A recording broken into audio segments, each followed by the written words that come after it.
raison. Non, la même salade comme toujours. Monsieur Power veut qu'on lui communique les nouvelles au fur et à mesure de leur arrivée. Si la guerre éclate, prévenez-moi.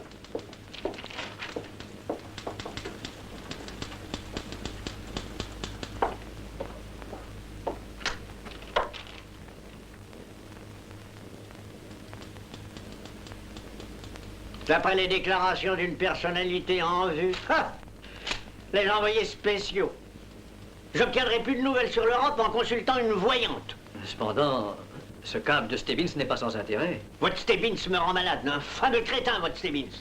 L'Europe est sur le point d'exploser. Tout ce que je peux obtenir de mes envoyés spéciaux sont des comptes rendus de modalité. Des faits. Je veux des faits, monsieur Bradley. Quelle sorte de fait? Ça, c'est leur affaire. Il se passe certainement quelque chose en Europe. Est-ce quelque chose vaut la peine qu'on le cherche? Pourquoi ne pas m'y envoyer, monsieur Power? Vous avez écrit un livre sur l'économie des temps modernes, la mort des féodaux. Oui, et on m'en a fait des compliments. Moi, je ne vous en fais pas. J'en ai par-dessus la tête de ces spécialistes ou soi-disant tels qui vous bombardent de télégraminettes. Je vais surtout un reporter, un type sans prétention qui ne s'occupe pas seulement de la place des virgules.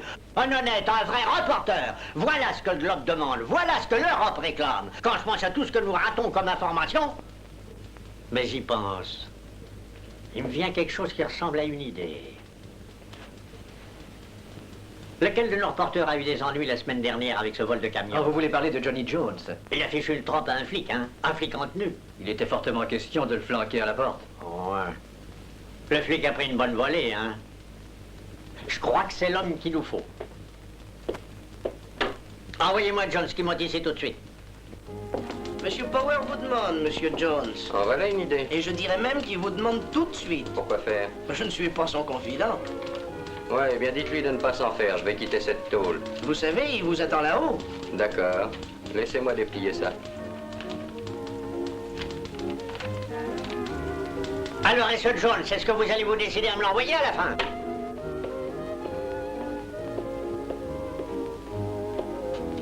Vous vous appelez Jones? Oui. Asseyez-vous. Voulez-vous répondre à une question? Oui. Êtes-vous marié? En ai-je l'air? Ça va alors. Avez-vous été en Europe? Non. Pourriez-vous me donner votre avis sur la crise européenne, monsieur Jones? Quelle crise? Je veux parler de la menace de guerre, monsieur Jones. Ah, cette... Oui. Pour parler très franchement, monsieur Power, c'est le dernier de mes soucis. Je vois que la politique étrangère ne vous donne guère d'insomnie. Écoutez, monsieur Power, je sais que vous voulez me flanquer à la porte du journal. Sachez que je m'en fiche éperdument. Les concurrents s'arracheront ma copie quand ils le sauront. Adieu. Personne n'a jamais parlé de vous flanquer à la porte. Hein? Aimeriez-vous écrire le plus grand reportage du XXe siècle? Avec un chèque au bout, j'écrirai n'importe quoi. Vous aurez tout ce que vous voudrez. Par quoi est-ce que je commence? L'Europe. J'ai bien peur de ne pas être tout à fait à la page, mais je vais me plonger dans la lecture. Pas de lecture, vous gâcheriez tout, mon cher monsieur Jones. Ce qu'il nous faut avant tout, ce sont des débrouillards. Envoyé spécial? Non, reporter. J'en ai soupé des envoyés spéciaux. Je veux du neuf. Est-ce que vous croyez pouvoir être à la hauteur? Je peux en tout cas faire un essai. Alors voilà ce qui se passe. Monsieur Van Meer, interrogé par notre distingué correspondant à Stebbins, a refusé d'ouvrir la bouche. Un câble de 1200 mots a traversé l'Atlantique pour m'annoncer que l'illustre Van Meer n'avait rien à dire. Et savez-vous à quoi nous conduisent ces âneries? Nos lecteurs se demandent si on se peigne leur tête. Qui est Van Meer? L'homme qui connaît le mieux les problèmes européens. Écoutez, Jones, si Van Meer a la chance de rester au pouvoir durant les quelques mois à venir, cela signifiera peut-être qu'on peut tout de même sauver la paix. Et si nous savions ce qu'il a dans la tête, nous connaîtrions le destin du vieux monde. C'est un Allemand? Non, un Hollandais influent. Un des deux signataires du traité hollando-belge. Voilà quel sera votre premier objectif. Vous entrerez immédiatement en contact avec lui, vous entendez? Avant tout, ce qui importe, les faits. Van Meer, hein? C'est ça. Rien d'autre? Non. Et il y a aussi Hitler, il a peut-être une idée, pourquoi pas, après tout, il est bien placé, lui aussi. Oui, Monsieur Fischer demande si Monsieur Power peut le recevoir. dites-lui de monter. Avez-vous entendu parler de Stéphane Fischer? Ma foi, non, je dois vous l'avouer. Alors vous allez faire sa connaissance. Il est à la tête d'une organisation pacifiste, il est en relation avec Van Meer. Ils essaient tous les deux d'empêcher l'Europe d'aller à l'abîme. Heureux de vous voir, Monsieur Fischer. Moi, C'est très gentil de lui rendre visite. Asseyez-vous. Merci. Monsieur Fischer, Monsieur Jones, que voici, va à Londres pour notre journal. Enchanté. Monsieur Jones. Jones, il faudra changer ça. Un nom pareil vous handicaperait, mon petit. Je pense que peut-être j'ai là-dedans pas mal de noms. Voilà, Haverstock. Huntley Haverstock. Voilà qui pose un homme. Qu'en pensez-vous, monsieur Fischer? Oh, mais oui, ça a de l'allure. Ça sonne même mieux que Richard Harding Davis. Richard Harding Davis, c'est bien aussi. Mais inutilisable. C'est le nom du plus fameux reporter que le journalisme ait connu. Voilà, vous pouvez être fier, jeune homme. Désormais, vous êtes Huntley Haverstock. Un nom en vaut un autre, monsieur. Je dois dire que je suis vraiment ému d'assister au baptême d'un grand journaliste.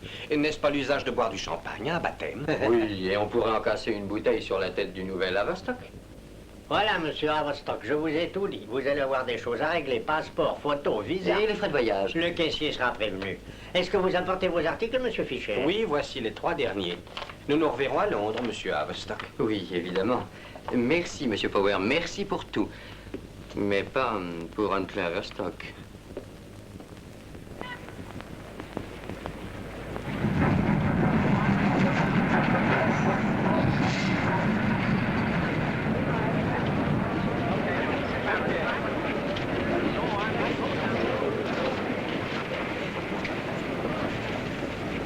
Johnny Jones, je me présente Stebbins du journal Le Globe. Mais oui, monsieur Power m'a dit que probablement quelqu'un m'attendrait à la gare. Je m'étais fait un superbe chapeau blanc, je l'ai perdu. Mais je connais aussi votre autre nom, c'est Huntley Tabert. Ouais. Ah, c'est drôle, hier encore je le savais. C'est le travail qui ruine la mémoire des journalistes. Je crois que c'est encore Jones qui me plaît Oui, mieux. Jones me plaît assez, moi. Sortons de la gare, il y a trop de bruit, ça me rend nerveux. Je me demande ce que j'ai pu faire pour être comme ça ce Vous matin. énervez pas, monsieur Stebbins, ça ne va pas être long. Porteur, prenez les bagages et vous amusez pas à me les flanquer dans les chevilles. Non, monsieur. Que diriez-vous d'une boisson réconfortante après ce long voyage? Oui, ce serait une excellente idée. Jeune homme, il y a 25 ans que je suis à Londres et que le Globe compte sur moi pour lui envoyer des informations sensationnelles. Et que je lui envoie rien du tout. Alors comment faites-vous? J'achète les journaux anglais, je copie les manchettes, j'en fais des télégrammes que j'envoie au Globe. Qu'est-ce que vous buvez? Oh, un whisky soda comme toujours. Mademoiselle. Une minute, monsieur. Mademoiselle. Un whisky soda et un grand verre de lait. Du lait, pourquoi? Je ne dois plus boire. J'ai été consulter un docteur et il m'a conseillé la diète lactée. Faute de quoi, il se verrait dans l'obligation de me faire greffer un foie tout neuf. Et ça coûte très cher, un nouveau foie. Si j'avais su que vous étiez à la diète, j'aurais commandé autre chose. Ben, puisque c'est servi. À la vôtre? C'est bon. Oui, ça a le goût de tous les autres whisky. C'est ce que je craignais. Ah, ça avait un goût différent quand j'étais bébé. C'est du poison, ça. Ah, en parlant de poison, ça me rappelle ces granulés. Oh, et puis ces câbles qui sont pour vous. Ils viennent de New York. Ils ont la passion des câbles à New York. Ils croient que nous travaillons pour de bon. Et cette invitation au linge du vieux Van Meer, c'est vous que ça concerne? Ah, offert par l'Union des Nations Pacifiques, c'est Fischer qui organise ça. Aucune idée. Ces histoires ne m'intéressent pas du tout. New York demande, j'envoie. C'est tout ce qu'il faut pour être correspondant. J'emploie le même truc depuis 25 ans. 25 ans d'un labeur acharné pour retomber en enfance.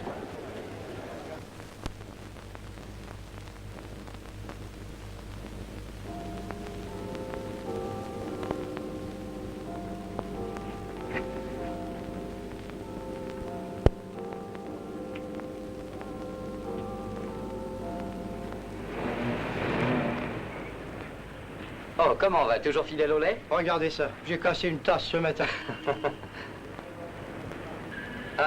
C'est aujourd'hui que Van Meer donne son fameux déjeuner. Quel dommage que je sois retenu à déjeuner par Clark, qui tient essentiellement à me voir à midi. Enfin, je t'ai cherché dans toute la maison. Je ne savais pas où tu étais, mon lapin. Bon appétit, Stebbins. Au revoir, Miss Clark. De quoi, Clark? Qu'est-ce que c'est que ce type? Oh, simplement un reporter américain. C'est... La voiture de monsieur Van Meer. Je m'excuse, monsieur, vous êtes monsieur Van Meer, n'est-ce pas? En effet, c'est moi. Moi, je m'appelle Haverstock. Vous ne me connaissez pas, je suis américain. Il se trouve que je suis invité à votre déjeuner. Ah, alors peut-être... C'est vraiment trop aimable à vous. Allons, venez, ne faites pas de manière.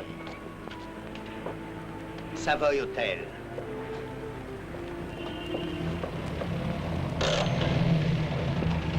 En vérité, je suis confus, monsieur Van Meer. C'est un plaisir pour moi. J'ai horreur de voyager seul. On pense beaucoup trop en voyageant seul. C'est très juste. La Pologne et sa situation périlleuse est traité hollando-belge doivent vous préoccuper énormément. Je voudrais savoir, monsieur Van Meer, ce que ferait l'Angleterre au cas où les nazis... L'Angleterre est merveilleuse. Ah, c'est si joli, Londres sous le soleil. Nous sommes si las de ce méchant brouillard, de la pluie. Vous ferez la connaissance de Londres. Oui, bien sûr, mais Londres me préoccupe moins que d'avoir votre opinion sur certains faits. Par exemple, prenons M. Fischer et son organisation. A-t-il la moindre chance de... C'est un homme vraiment très bien. Un gentleman. On voudrait pouvoir en dire autant de bien des gens. Oh oui.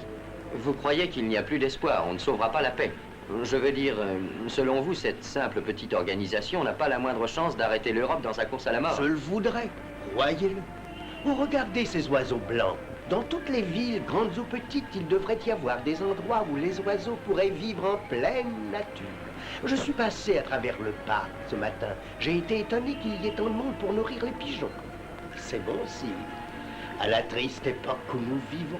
Oui, excellent signe, mais je continue à penser que pour l'instant, les petits oiseaux passent au second plan. Est-ce que votre pays, s'il était happé par cette vague de folie qui... Nous voilà arrivés au Savoy. Combien? Un shilling. Gardez tout.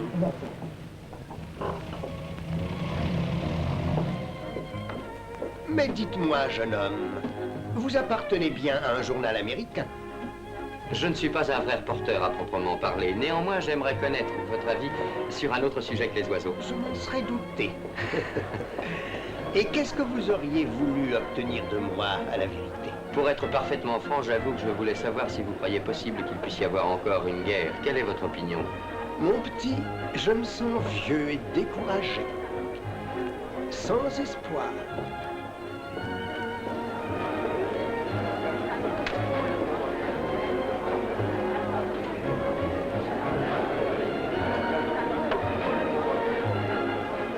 J'en avais un pourtant.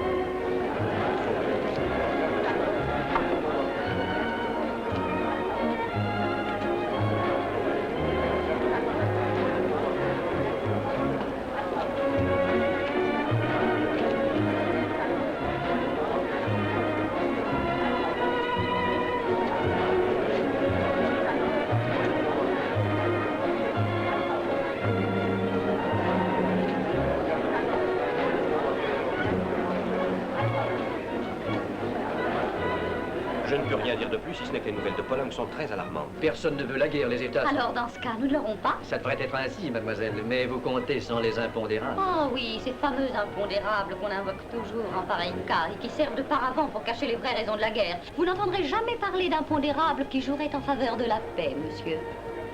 Voilà comment nous sommes dans la famille. Allons voir si quelqu'un dans l'assistance veut rompre une lance avec toi. Excusez-nous. Un bon Ce point. type est un raseur. La plupart des gens le sont, il faut en prendre son parti. Comment allez-vous? Est-ce qu'on ne serait pas mieux en Irlande, à la pêche? Le vieux bateau nous attend. Viens, quittons ces gens du monde si Je embêtants. n'ai plus le temps de jouer au marin, hélas. À votre poste, matelot, voilà l'amiral. Il a un faible pour toi, au travail. Tiens, vous voilà, monsieur Jones, transformé en Averstock. Vous avez fait une bonne traversée. Je continue à préférer Richard Harding Davis. Et moi, donc, j'ai essayé de faire... Bonjour. Oh, permettez, je vous prie, madame Applebach, je vous présente monsieur Huntley Averstock, envoyé spécial du New York Globe. Envoyé spécial, c'est vrai? J'ai cet honneur. Oh, comme c'est extraordinaire, vraiment. Vous n'avez pas du tout l'air d'un journaliste. Comment? C'est un métier merveilleux. Vous devez connaître un de mes grands amis, mon petit Rockingham. Il est à l'ambassade d'Istanbul. Ou à celle d'Honolulu. Faites-moi plaisir. Voilà un quart d'heure que j'essaye de parler à ce petit monsieur et nous n'arrivons pas à nous comprendre. Je ne sais pas du tout qui il est, mais de toute façon, il n'y a dans cette assistance que des personnalités internationales importantes. Voici monsieur Harbour. Stock. Manover dizaine Preshibens. Esmu Latvi, Miero représentatif. You don't speak English? Vous parlez français? Essayez l'allemand. Sprechen Sie Deutsch? Vous êtes polyglotte. Essayez-en une autre. Si j'essayais le latin. Peut-être. Oh, une seconde, j'ai trouvé. Non, merci. Ah, là, il est fort. Voilà un terrain d'entente idéal, la langue universelle. Cherna Radja.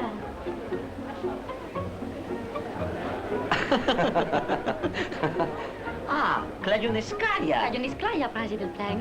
Où de texte à voix d'Iest. On se retrouve entre pays. Si vous avez quelque notion de cette langue, vous allez m'être utile. Qui est ce monsieur? D'où sort-il? De Lituanie. Sans blague. Je croyais que les Lituaniens se contentaient de se frotter le nez pour se dire bonjour.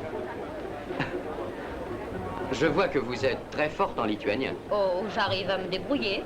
C'est une langue qui a la réputation d'être très difficile. Quelle erreur, c'est une langue plus facile qu'il ne semble. Tant mieux, semé d'un grand réconfort. Auriez-vous l'intention d'aller en Lituanie? Peut-être, sait-on jamais. Ah oui, c'est vrai, vous ignorez que je suis journaliste. Je l'ignorais, en effet. Qu'est-ce que c'est que toutes ces notes? Vous travaillez pour quelqu'un? Oui, en tout cas pour l'instant. Ah, la publicité. Pourquoi est-ce que je n'y ai pas pensé plus tôt? Vous êtes exactement ce qu'il me faut. Ah, moi? Vous permettez? Je m'excuse de vous déranger, monsieur, mais j'ai ici un ami lituanien qui est follement intéressé par les origines du kilt. Peut-être seriez-vous assez aimable pour lui donner les éclaircissements nécessaires? C'est la plus étonnante des histoires que je vais vous raconter. Figurez-vous que les Grecs, il y a 2000 ans, portaient une chemise. Avant de vous débarrasser de ce lituanien, qu'alliez-vous dire? Eh bien, j'allais dire que vous alliez m'être utile. J'ai besoin de quelques renseignements d'ordre général. Puisque vous connaissez pas mal de gens dans cette foule, vous allez m'expliquer le but, enfin je veux dire, ce que représente cette organisation. Que désirez-vous savoir, au juste? Est-ce que vous pensez que ce monsieur Fischer est un homme à la hauteur? Tout à fait, oui. Il a l'air sympathique. Il l'est, je vous l'assure. Eh bien, je serais curieux de savoir quelle confiance lui inspire une organisation composée de bienveillants amateurs désireux de mettre un frein à l'enthousiasme des militaires européens. Sachez que ce sont ces bienveillants amateurs qui, en définitive, se font tuer sur les champs de bataille.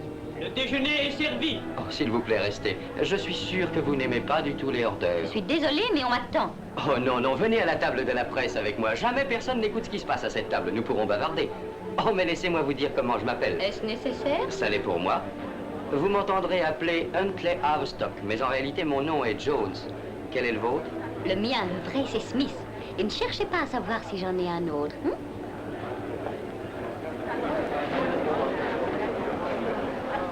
Garçon, Monsieur?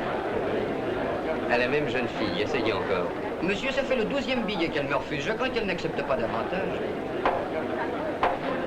Mesdames et messieurs, j'ai l'honneur de donner maintenant la parole au président du comité, Monsieur Stéphane Fischer. Mes chers amis, avant toute chose, je dois vous faire une communication désagréable.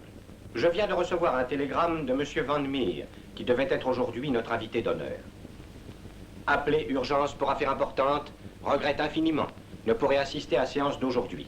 Suis avec vous de tout cœur. Même présent, n'aurait pu mieux affirmer mon approbation totale. Bien que ceci nous prive de la présence de notre plus éminent convive, nous nous inclinons devant les circonstances et vous affirmons que nous ne faillirons pas pour autant à notre tâche. Les buts de notre organisation sont maintenant connus. Et je crois que vous m'approuverez si je laisse à un de nos membres les plus enthousiastes le soin de vous définir notre programme. Faites-moi l'honneur de croire que j'ai agi sans aucun parti pris en confiant cette mission à ma fille Carole.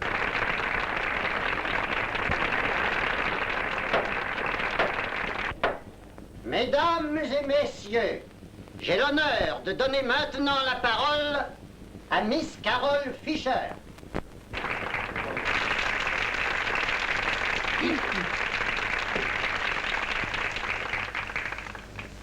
Mais, mes chers amis, j'espère que vous tenez compte de la part d'exagération qu'il y a dans les paroles d'un père. Je ne voudrais surtout pas que vous puissiez supposer qu'aujourd'hui, en l'absence de Monsieur Van Meer, j'essaie de le remplacer. Pour nous, il est irremplaçable. Mais il est une chose en mon pouvoir et que je juge très importante, rendre à notre mouvement son véritable visage aux yeux sceptiques du public et réduire à néant certaines allégations qui sont dénuées de fondement. Parmi nos détracteurs, il en est qui, pour n'avoir pas réfléchi assez... Les femmes qui font des nous discours, je connais rien de plus mortel. par exemple, de bienveillants amateurs. Et je suis intimement persuadée qu'il en est parmi vous qui pensent de même. Je demanderai à celui qui nous a traités de bienveillants amateurs de se lever de son siège et de me dire pourquoi un bienveillant amateur aurait moins de valeur qu'un malveillant professionnel à l'époque actuelle. Mais ne perdons pas un temps précieux. Le monde est depuis trop longtemps sous la domination systématique des malveillants professionnels. Il serait temps de donner une chance aux amateurs. Et après cette digression, ce que je désire, c'est en très peu de mots vous donner une idée de ce que peuvent penser des amateurs bien... Regarde tes notes. Pourquoi faisons-nous appel à vous, que vous soyez professionnel ou amateur? Je vais vous le dire, quoi qu'on puisse en penser. Je veux dire que nous pourrions, tous les deux, en...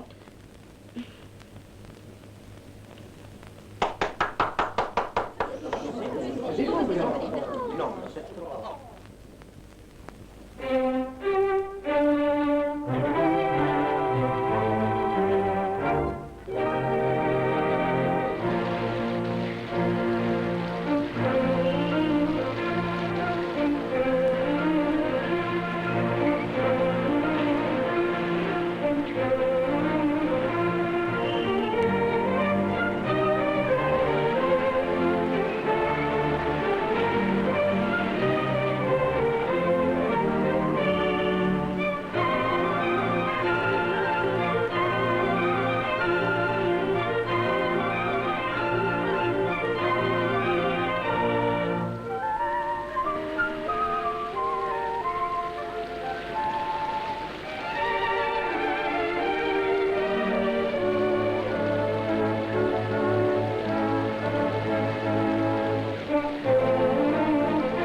Monsieur Van Meer, comment allez-vous?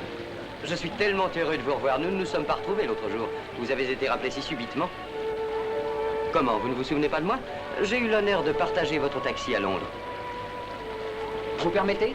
Photo, s'il vous plaît, monsieur Van Meer. Merci.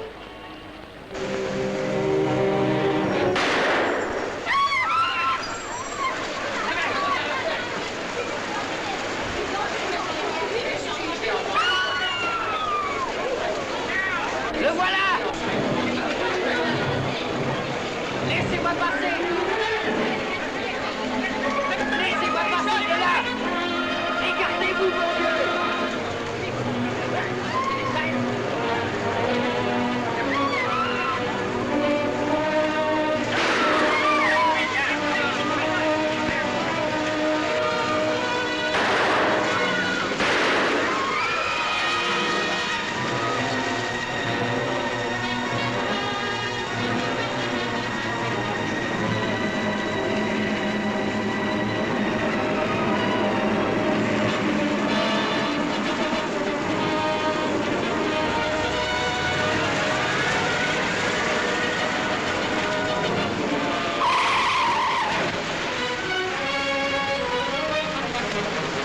Suivez cette voiture, vite!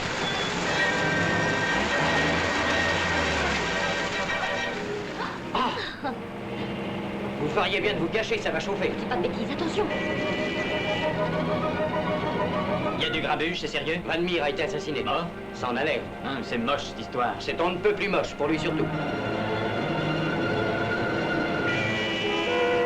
Dites donc, fillette, poussez vos genoux que je change de vitesse.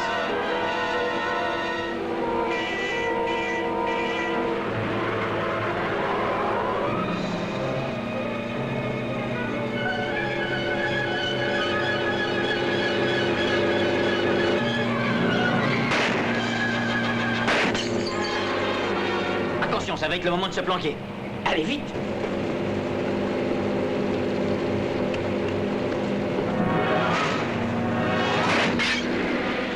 Vitre incassable, si je connaissais le fabricant. Excellent, votre chauffeur, Miss Fisher. C'est un as. Vous vous connaissez? Ah, j'oubliais. Scott Folliott. Envoyé spécial comme vous. Il représente London Post. Monsieur Haverstock, Scott Folliott. C'est avec 2 petits F. Enchanté. Moi aussi. À quel endroit les 2 F? Au début. Surtout n'oubliez pas les 2 petits F. Ensemble au début? Un de mes ancêtres a eu la tête coupée par Henri VIII. Sa femme, histoire d'embêter le roi, a fait tomber la majuscule de son nom. Vous dites ça en s'essayant? Non, juste un léger.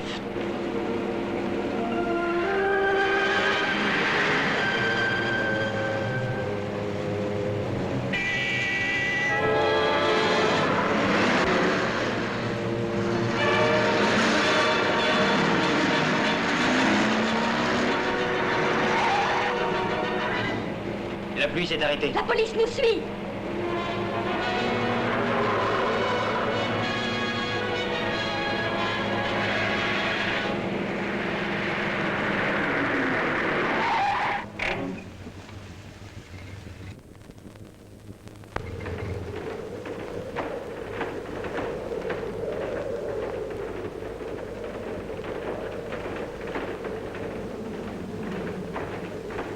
Ça alors, je me demande comment ils ont fait pour disparaître. Vous n'allez pas nous dire qu'ils sont grimpés là-haut?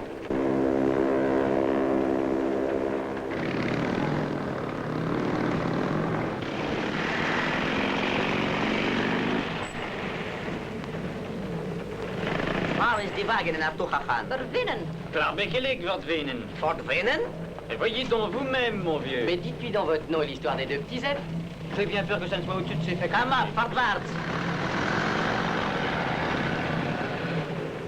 Bah avec tout ça, l'assassin court encore. On a raté, on aurait dû demander à un de ces flics de rester pour faire un bridge. C'est trop tard.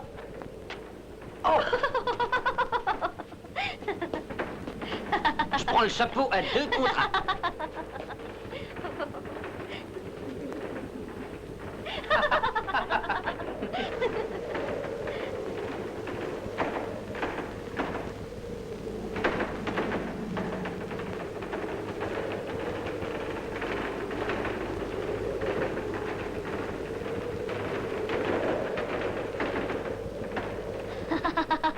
Regardez les ailes de ce moulin avant. Il n'y a aucune raison de s'extasier, en Hollande c'est courant. C'est curieux, j'aurais juré qu'elles allaient contre le vent il y a un instant. Mais allongez-vous un peu sur le gazon, c'est la fatigue. Je m'allongerai un peu plus tard. Pour l'instant, rendez-moi un service, allez chercher la police. La police, encore? Plus besoin de la police, j'ai renoncé à vous poursuivre. Soyez sérieux. Plaisantez pas, notre homme est là-dedans. Où? Dans ce moulin. Mais qu'est-ce qui vous fait croire ça? Un autre jour, je vous expliquerai. Revenez avec la police, c'est tout ce que je vous demande. Si je parlais la langue, j'irais moi-même la chercher. Qu'allez-vous faire? En vous attendant, je vais jouer à l'espion. Moi, j'aime pas avoir l'air de donner des ordres, mais c'est très sérieux. Venez, Scott. D'accord, vous l'aurez, votre police.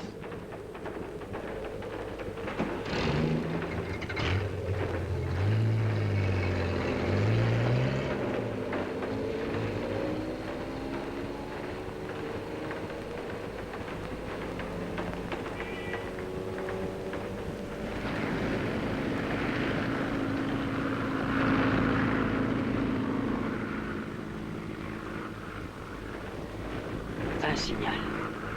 C'est un signal pour l'avion.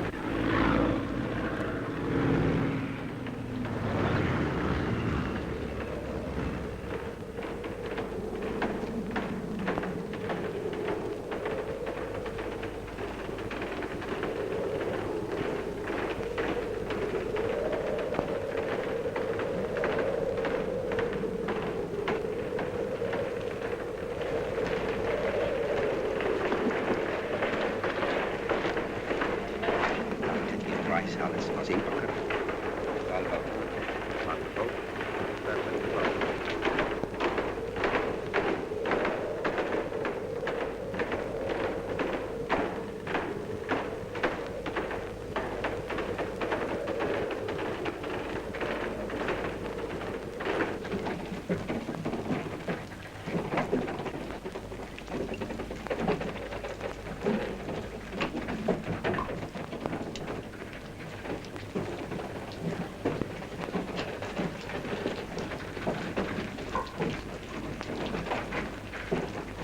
Als ich die Kamera hoch und nicht zu der Führerschaft nicht gucke, ich kann mir überall so spannend.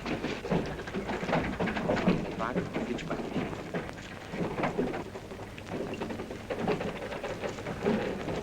Waar is het nou zo ongeveer? Je prijs, Alice. Ja, maar dit kost me. Je net bevolkselijk voor een ander pak zorgen.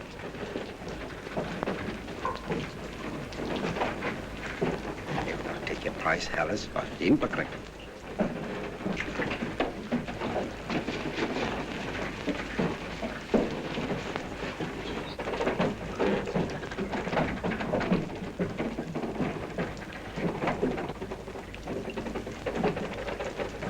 Dat is in orde. Dat zal niet lastig zijn.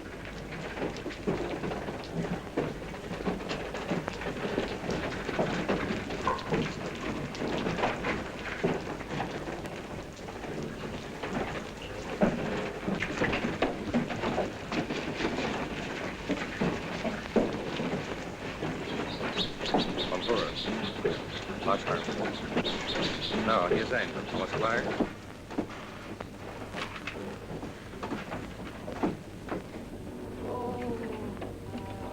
Oh, André, et fermez la porte, monsieur.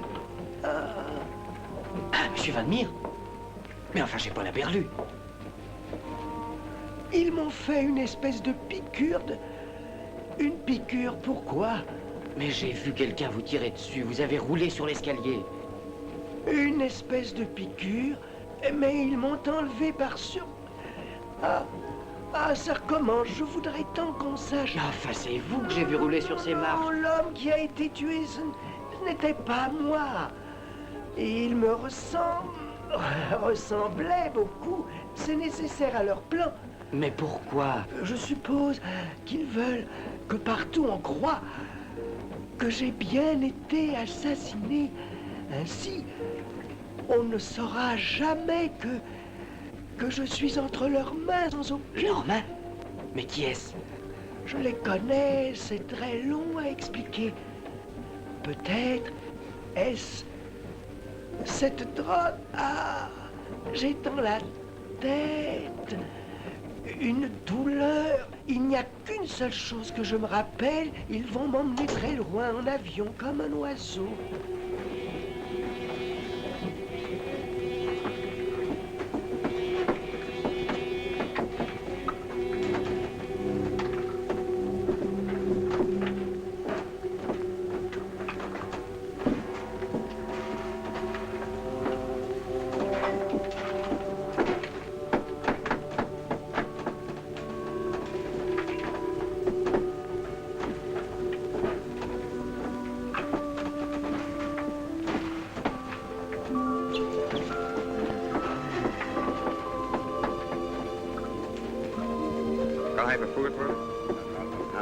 Laten we het hopen. Vliegtuigen zijn niet bepaald geschikt voor worstelwedstrijden. Hij is nou leuk.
Nou, hier zijn we. Alles klaar? Ja, dat is waar. Vandaar in de wagen. Frits mag mee.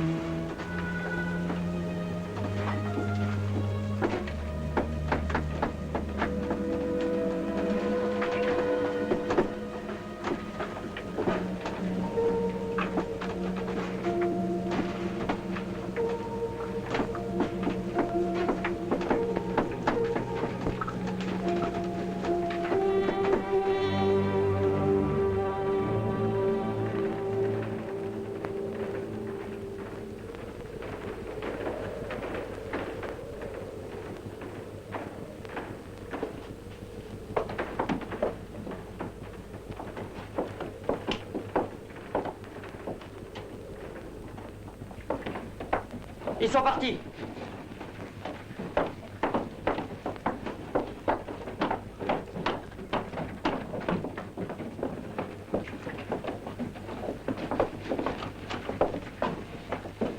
Ils l'ont tué.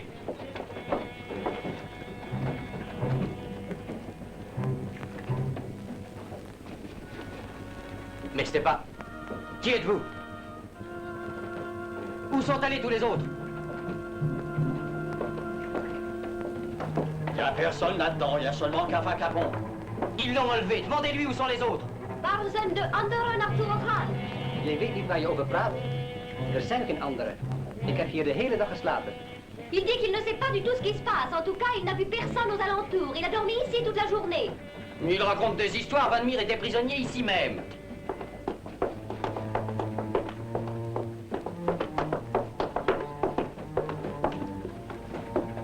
Bon, ben en tout cas, il y a quelque chose dont je suis sûr. Je vais vous montrer la voiture. Il paraît que leur voiture est en bas.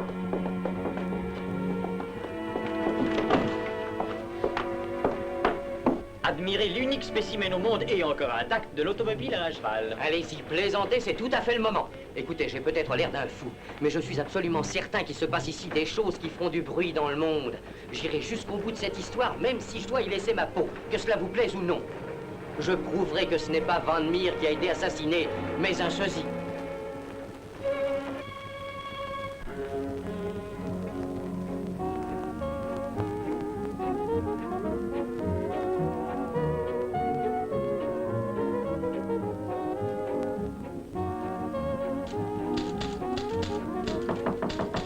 Qui est là? Et alors, bah entrez.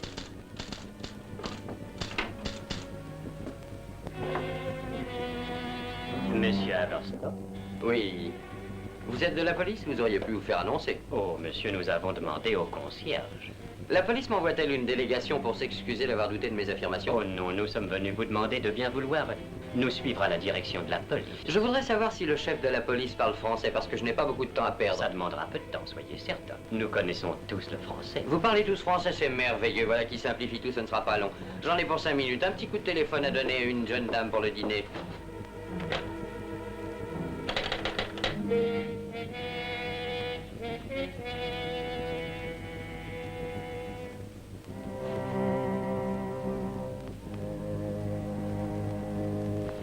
Tiens, le standard est dérangé? Bon, je recommencerai tout à l'heure. Écoutez, j'ai besoin de prendre un bain. Ça vous dérangerait si je faisais ça maintenant? Vous savez juste le temps de me tremper et de me passer un petit coup de rasoir. Tenez, il y en a des magazines. Lisez en m'attendant. Je suppose que le chef de la police ne se dérangerait pas. C'est-à-dire que... C'est ce que je craignais.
Je vous en prie, ne vous dérangez pas. La poudre est sur la coiffeuse à gauche. Merci.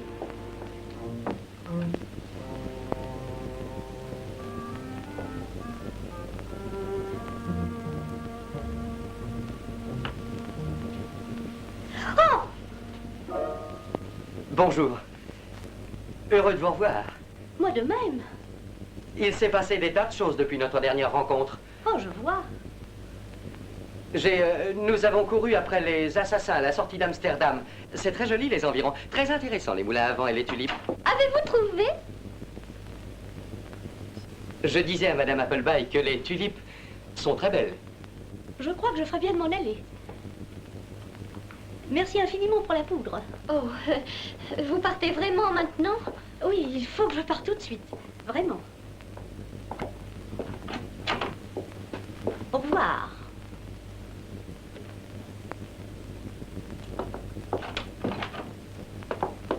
Eh bien, vous pouvez être fier de vous. Vous vous êtes payé la tête de Scott Folliot et la mienne devant toute la police. Vous avez forcé la porte de ma chambre et par-dessus le marché, vous me ridiculisez devant une amie de mon père. Vous rendez-vous compte du scandale? Si Est-ce que vous croyez par hasard que c'est une tenue?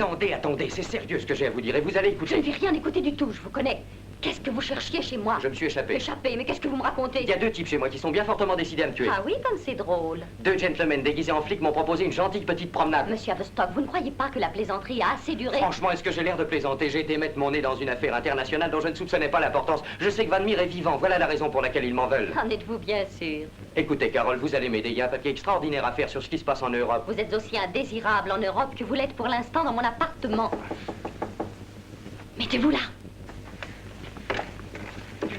Ez bij door mijn bosje hier. Ah, kan je eens klaar. Man loopt jes niet naar. Los op je door dat man, hè?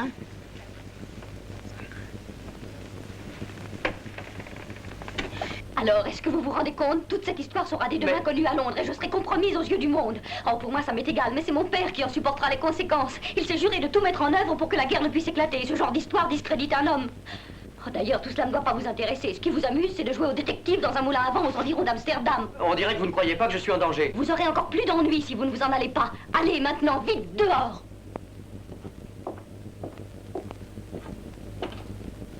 D'accord. Mais je veux que vous sachiez exactement ce qui va se passer alors. Quand je serai dans ma chambre, j'essaierai de me débarrasser de ces 2 types, mais je n'y arriverai pas. Ils s'accrocheront à moi, comme la pauvreté au monde. Je sais très bien qu'il n'y aura pas d'autre alternative. Ce sera eux ou moi. Je regrette que vous me jugiez si mal, mais personne n'y peut rien. Alors voilà, adieu. Heureux de vous avoir connu. Alors, au revoir.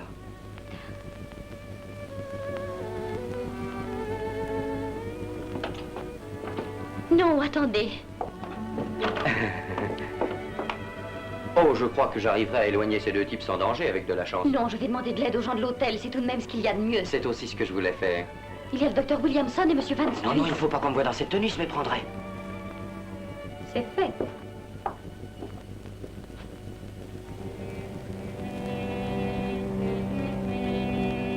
J'ai une idée. Il y a un bateau pour l'Angleterre cette nuit. Papa nous aidera, il est déjà à Londres. Le plus important, c'est de sortir d'ici. Et cet ami à vous qui s'appelle FF quelque Folliot. chose. Appelez-moi Monsieur Folliot, s'il vous plaît. Il a quitté l'hôtel? Ça alors, c'est étrange. Nous devions dîner ensemble ce soir. Eh bien, il s'est rendu compte de ce que je représente pour Vous vous. représenteriez plus pour moi en veston. C'est un point de vue d'intellectuel, ma chère. Écoutez, vous Et je me- crois que j'ai une idée. Quoi? Passez-moi le directeur. Appelez-moi le garçon, voulez-vous? Allô, c'est vous le directeur? Eh bien, ici, c'est Monsieur Haverstock, Le garçon chambre d'étage, s'il vous plaît. 139. Dites donc, qu'est-ce qui m'a fichu un hôtel comme ça? Ma baignoire est percée, le téléphone est cassé, par-dessus le marché, j'ai été volé. Ouais, alors tâchez de m'expédier quelqu'un en vitesse. Merci. Mademoiselle, envoyez quelqu'un à chambre 139. C'est ça. Et demandez à la femme de chambre d'apporter une nouvelle paire de draps, les mis en pris-feu. Et je voudrais que mes fenêtres soient nettoyées, le nettoyeur de vitres tout de suite. Ah, et demandez qu'on me nettoie mes chaussures aussi. Oui, et les chaussettes avec. Merci d'avance. Comme ça, ces deux types auront de quoi s'occuper en attendant. Oui, mais... C'est le valet. Eh ben, entrez. Vous parlez français? Oui, monsieur. Bon, alors vous allez aller au 139. Chambre 139. Et me ramener une chemise, une cravate, un costume et un chapeau.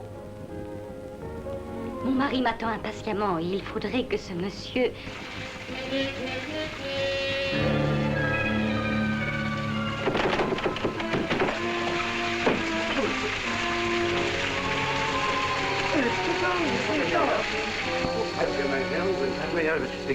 Was machen Sie denn hier? Du kommst doch jetzt... Ja, wer hat denn das Wasser da los hier? Wie kommt Sie denn da? Wer hat denn Wasser gekommen da rein? Steht's doch doch. Haben Sie denn was? Warum haben Sie nicht die Leute weg? Ich hab da haben Sie denn was damit zu tun? Absolut nicht. Das verstehe ich aber noch nicht. Geht dir doch gar nicht.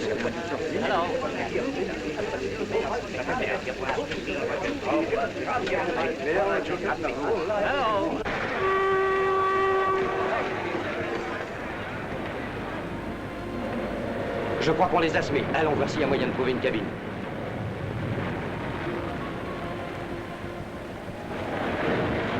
Je crois que vous l'avez échappé belle. Et comment? Il y a une chose de bien dans tout ce qui m'est arrivé, c'est que j'ai profité de cette fuite pour ne pas régler ma note d'hôtel. Vous n'êtes pas étouffé par les scrupules, vous, alors? Aucun scrupule, je suis amoureux. Et de vous par-dessus le marché. Pardon, vous disiez? Vous avez entendu. Voilà. Je vous aime, je voudrais vous épouser. Moi aussi, je vous aime et je voudrais vous épouser. Comme ça, la grande scène d'amour que j'ai préparée ne sert à rien. Ça vous ennuie? Rien ne m'ennuie, je ne suis plus le même homme. C'est dommage, Johnny. Vous savez, je commençais à aimer votre premier aspect. Pour être tout à fait franc avec vous, je pensais que j'aurais plus de mal à vous convaincre. Seulement, vous ne perdez rien pour attendre. Ce que j'ai à vous dire, vous le saurez un jour. Johnny, ne soyez pas tellement pressé. Après les noces d'or, vous m'en reparlerez. Je ne sais pas si j'aurai assez de toute ma vie pour vous dire ce que j'ai préparé. Oh, êtes-vous tellement sûr de pouvoir me les dire un jour? Je ne croyais pas avoir la moindre chance. Seulement, j'y pensais. Vous aviez raison. Vous croyez que votre père acceptera? Mais certainement, puisqu'il saura que je suis heureuse.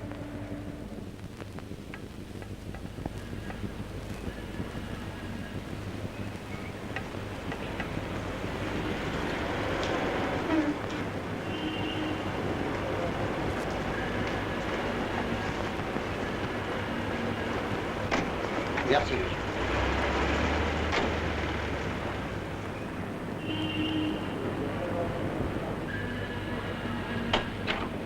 Bonjour, Miss Carroll. Bonjour, John. Papa va bien? Il est levé? Oui, Miss, il prend son petit déjeuner. Venez.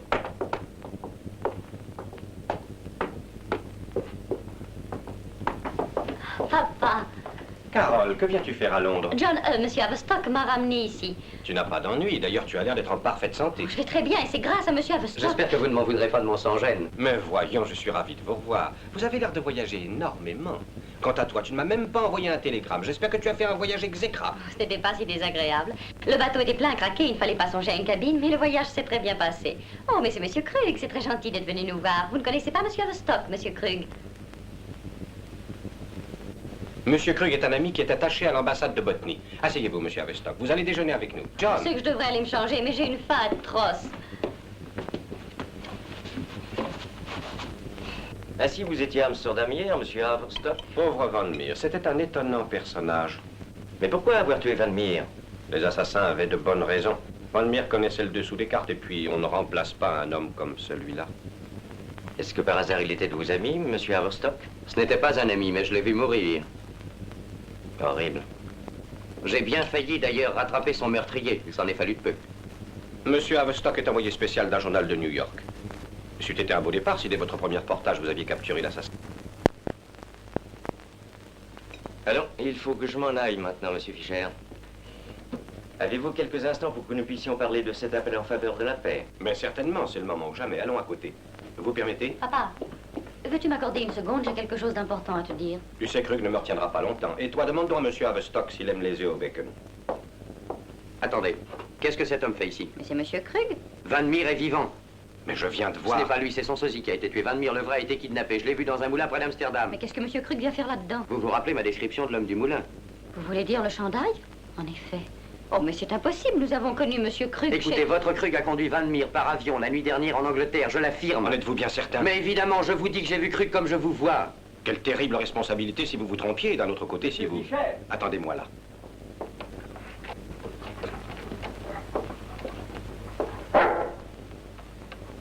Est-ce que je vous paraîtrais inhospitalier, Krug, si je vous demandais de quitter cette maison? Je suis sûr que monsieur Haverstock va bientôt suggérer que je devrais vous dénoncer à la police. Monsieur Haverstock semble appartenir à l'espèce des troubles faits.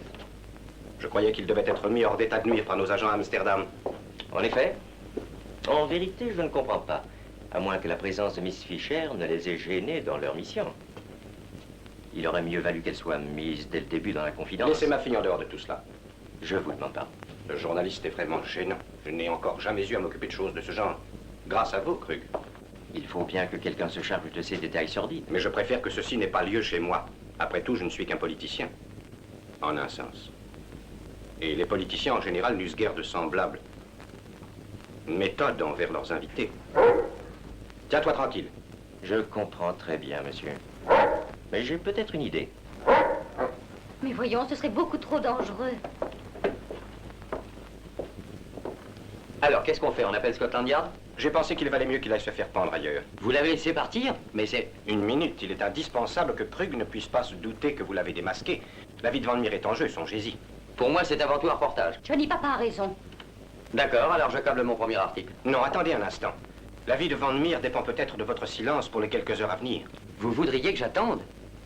Un éminent diplomate est kidnappé sous mes yeux, il faudrait malgré ça me taire? Navré, monsieur. Je n'ai pas le droit de rater un papier comme celui-là. Un tel reportage est le rêve de tout journaliste. Cette histoire en Amérique va faire du bruit. Elle en fera bien davantage si vous attendez encore quelques heures. Le temps de savoir où il cache Van Meer et de découvrir les individus qui ont organisé l'enlèvement. Ce n'est pas très difficile. Ce qui importe, c'est le pourquoi et non pas tellement qui. Carole, voudrais-tu aller chercher toute ma correspondance avec Krug, je te prie?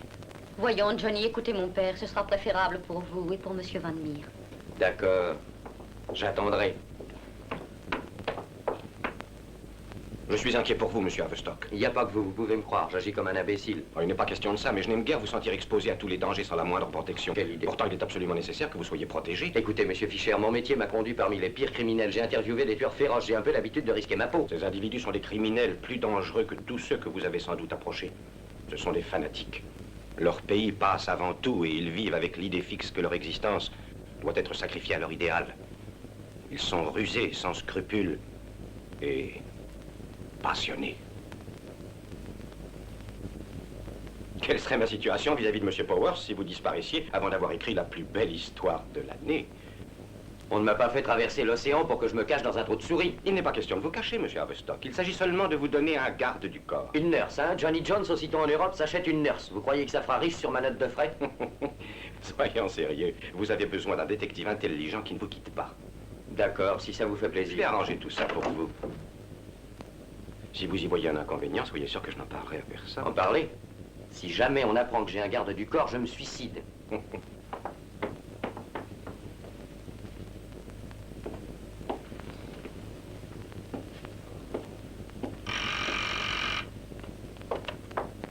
Si c'est M. Rollet, dites-lui de m'attendre dehors. Bien, monsieur. Je voudrais parler à M. Haverstock. Dites-lui que M. Rowley est là. Oui, attendez, je vais le prévenir. Merci. Monsieur Haverstock, votre taxi vous attend dehors. Oh, où allez-vous? Il faut que j'aille au bureau, j'ai beaucoup de travail. Oh non, Johnny, c'est très imprudent. Écoutez, on m'a envoyé dans ce pays à grands frais pour faire des reportages et non pour une cure de santé. On se retrouve à déjeuner au Savoy. Venez, monsieur Haverstock.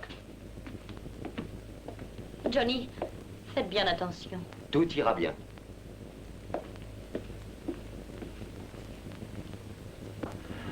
Monsieur Haverstock? C'est vous le détective? Dites lequel protégera l'autre. Oh, j'ai l'air de rien, mais je peux être méchant. Dites-moi, est-ce que vous savez exactement de quoi il s'agit? Oui, monsieur, comptez sur moi, il n'arrivera rien, monsieur Haverstock. On peut y aller, monsieur? Accompagnez-moi donc à mon bureau de Fleet Street. Et si vous êtes sage, nous irons à l'American Club. Vous n'oubliez pas notre histoire. Oh, quelle question. Dès qu'il y aura du neuf au sujet de notre vieil ami, vous le saurez et vous câblerez ce qui vous plaira. Au revoir. Au revoir.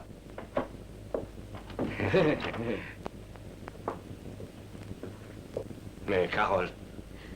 Je ne voudrais pas qu'il lui arrive quelque chose, père. Ce serait terrible.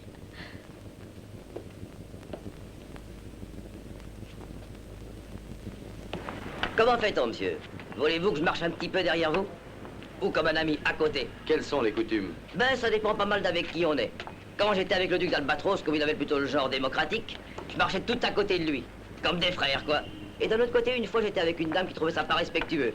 3 pas par derrière, qu'elle disait surtout pas fumer pendant le travail. Ce qui est suffisant pour un duc le sera pour moi. Nous pourrions travailler en équipe. Ah, merci, monsieur. Ben, si on veut aller à l'American Club, on ferait bien de prendre un taxi. Ouais. Tiens, en voilà un.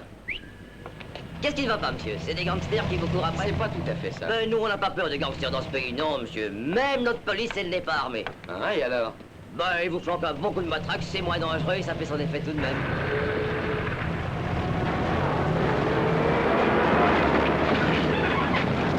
Vous avez vu?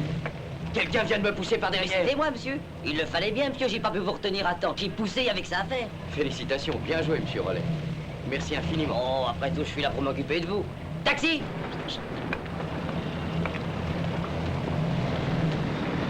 À l'American Club. Bien, monsieur.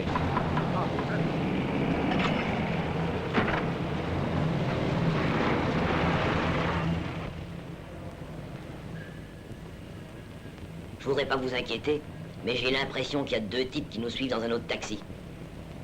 Je ne vois rien d'anormal, vous faites des idées. Vous avez peut-être raison. Mais quand même, j'aurais bien cru. Ils ont peut-être entendu où nous allions. Chauffeur! Chauffeur! Tournez dans Victoria Street et passez par Buckingham Palace. Bien, monsieur. On va peut-être les semer si on prend un chemin détourné. Je suis de plus en plus sûr qu'on nous suit. Et le mieux à faire serait peut-être de s'arrêter et de descendre au croisement. Chauffeur! Prenez la prochaine rue à gauche et puis stoppez. On va marcher un peu.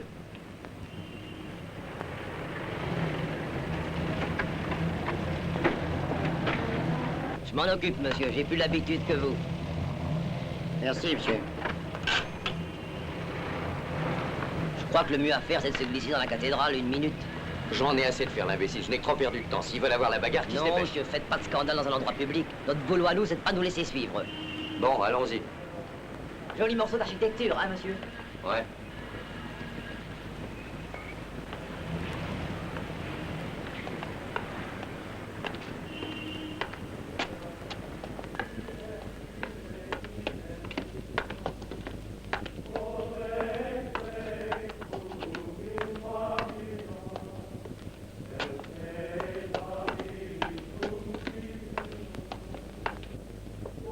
Ça vous fait rien de pas entrer, monsieur?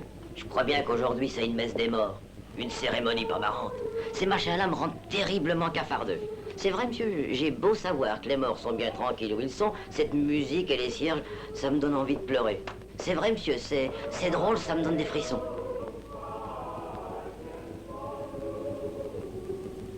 Qu'est-ce que vous diriez d'une petite grimpette? Ça serait le vrai moyen de se débarrasser des autres. Bon, allons-y.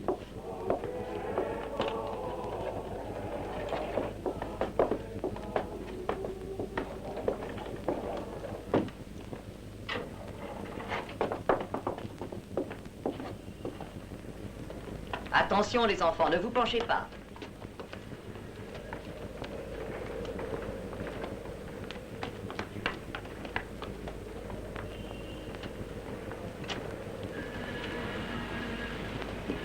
Je vois rien. Hé, tiens, regarde. Alors, ça va comme ça? Oh, ma casquette. Je crois qu'il va falloir que tu en achètes une autre. Quelle histoire! Attention, les gosses. Il faut toujours être prudent, hein?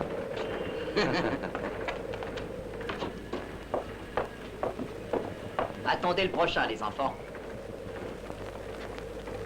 Allons, venez, on a vu tout ce qu'il y avait d'intéressant. Vous savez, j'ai énormément de choses à faire. Je sais, monsieur, mais vous avez le temps. Ça vaut le coup d'œil. Regardez. Est-ce que ça ne mérite pas de s'attarder un instant, hein? Là-bas, la grande bâtisse, c'est le Parlement, tenez. Et là, c'est Saint James Park. Cette tache verte. Oui, nous repartons, les enfants.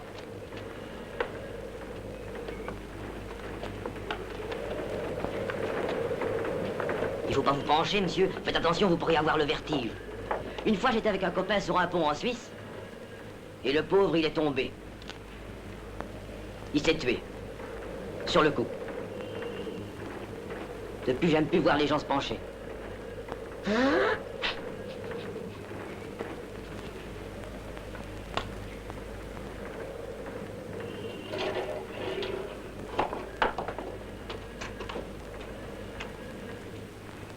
Oh, ne redescendez pas tout de suite, monsieur. Je vais vous montrer Saint-Paul. Tenez, là, là, elle sort du brouillard. Et oh, regardez, regardez, là les Horse Guards qui montent de Buckingham Palace. Vous les voyez? J'ai les là, jambes ils qui tournent. flageolent, ça me fait un drôle d'effet. C'est l'altitude qui rend comme ça. Oh, j'ai peur, Eric, on redescend. T'aurais pas pu me dire ça avant de monter, non? Excusez-moi, mademoiselle, je sais ce que c'est.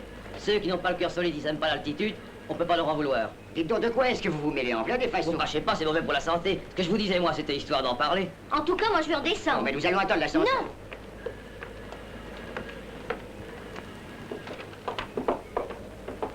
Je prends l'ascenseur, moi. Les marches, ça me fatigue. Oh, une minute, monsieur. Vous n'avez pas encore vu les Horse Guards? C'est pas une chose à rater, monsieur. Et où ça? Je ne vois rien. Mais là, au coin. Au croisement. Ils vont passer devant. La Maison Blanche.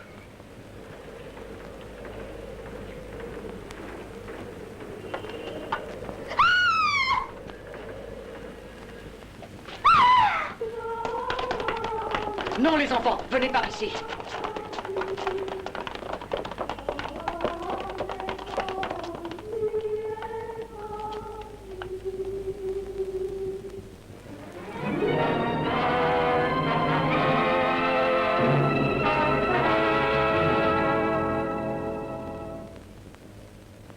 Oui, je suis là par la grâce de Dieu. J'en suis encore à me demander ce qui m'a fait m'écarter quand il a foncé sur moi. Tenez, avalez ça. J'ai entendu le bruit de l'ascenseur, je me suis retourné. J'ai vu une drôle de lueur dans ses yeux, il avait les mains en avant. Et en l'espace d'une seconde, j'ai compris, ça m'a traversé comme un éclair. C'était l'œuvre de Fischer. Fischer se découvrait.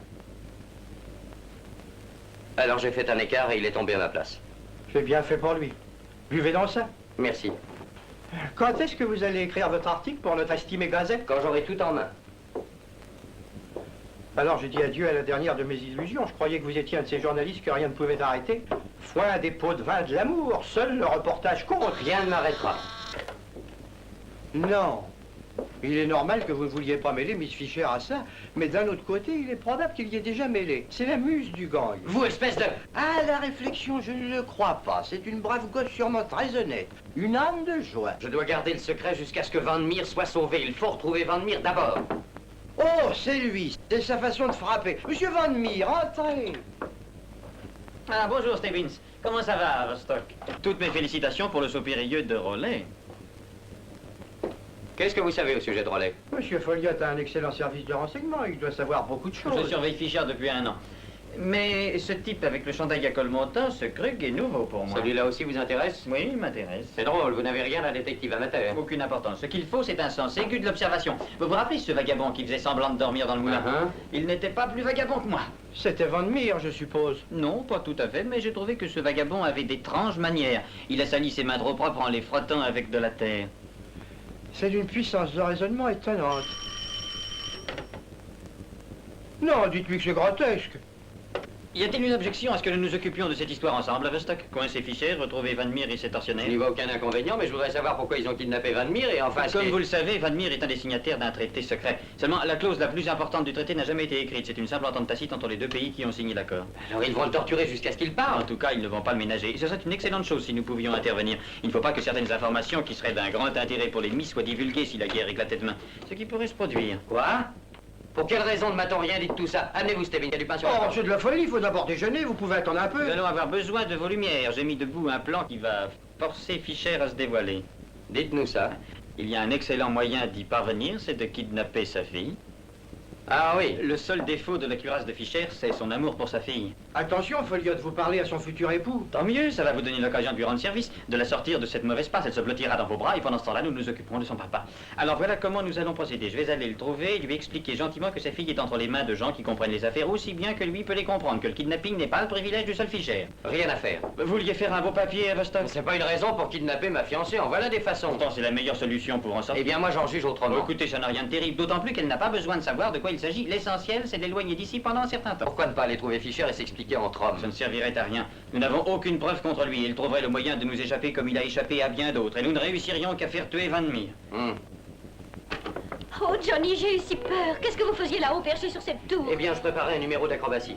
Non, Carole, j'ai été suivi par les assassins et dans la bagarre, il y en a un qui est tombé. Johnny, ils veulent sûrement se débarrasser de vous. Il faut quitter Londres sans plus tarder. Mais il y a quelque chose que tout le monde oublie, c'est que je suis un reporter et que je veux continuer à l'être, vous entendez? Mais dites-lui, Scott, qu'il est en danger et qu'il faut à tout prix qu'il parte. C'est évident, mais vous ne pourriez-vous l'emmener quelque part? Non, pas question. Vous avez bien une vieille tante à la campagne, non? Il y a ma tante Margaret à Harpenden. Partons-y, croyez-moi, Johnny. Qu'est-ce que vous en pensez, à Vostok? En voilà assez. Écoutez, il faut l'éloigner d'ici, c'est la seule chose qui compte. Est-ce que je peux donner un coup de téléphone?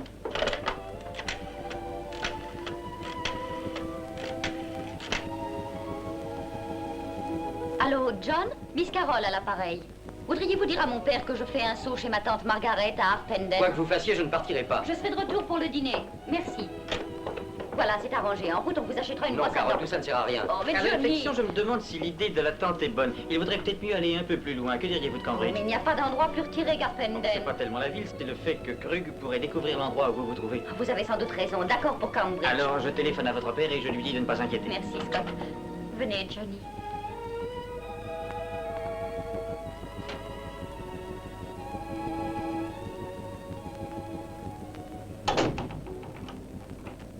Alors ça, vous pouvez vous vanter d'avoir de la chance qu'elle ait suggéré cette villégiature. Eh bien, pour être franc, c'est moi qui lui avais suggéré cette idée au téléphone il y a environ une demi-heure.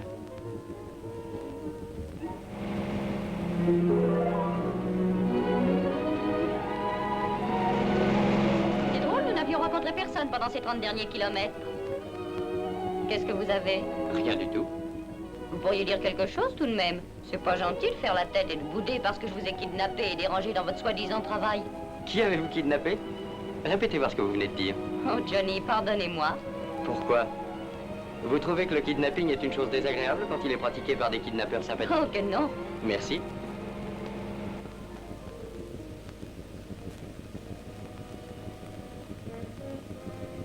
Allô? Non, monsieur Folliot, monsieur n'est toujours pas là. Très bien, monsieur.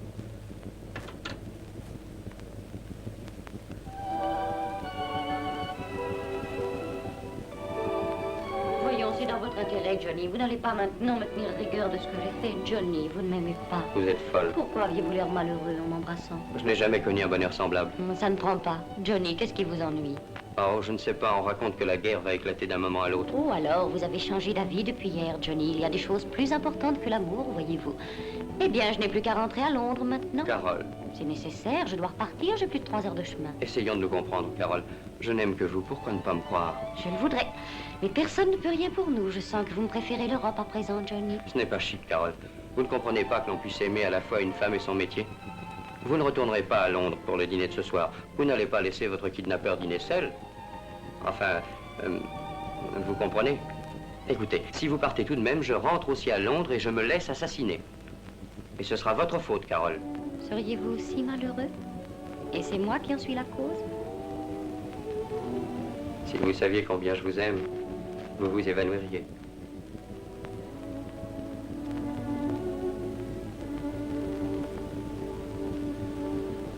Voilà, qu'est-ce que je vous disais? Entrez. Monsieur Averstock? Oui. On vous demande de Londres. Passez-moi la communication Je ici. regrette, monsieur, il n'y a qu'un téléphone ici, il est à l'entrée. Très bien, je vais descendre. Voulez-vous m'excuser une minute, chérie?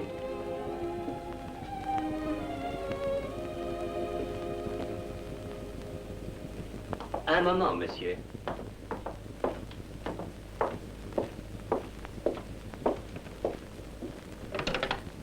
Allô? Ah, salut, vieux. Tout seul? Pas de raison discrète? Pas pu trouver Fischer, on ne l'a pas vu de toute la journée. Ah, j'ai peur que vous ne soyez obligé de faire patienter Carole. Mais je ne sais pas quand il va revenir, mon vieux, c'est ça l'inquiétant. Je crois qu'il vaut mieux retenir la fillette ce soir. Mais c'est absolument impossible. Il faut surtout pas qu'elle rentre à Londres ce soir. Vous êtes drôle, je ne sais pas comment je pourrais l'en empêcher, je n'ai pas le droit de faire ça. Ce n'est pas tellement difficile, c'est la seule solution. Allez, débrouillez-vous, mon vieux. Allô? Allô?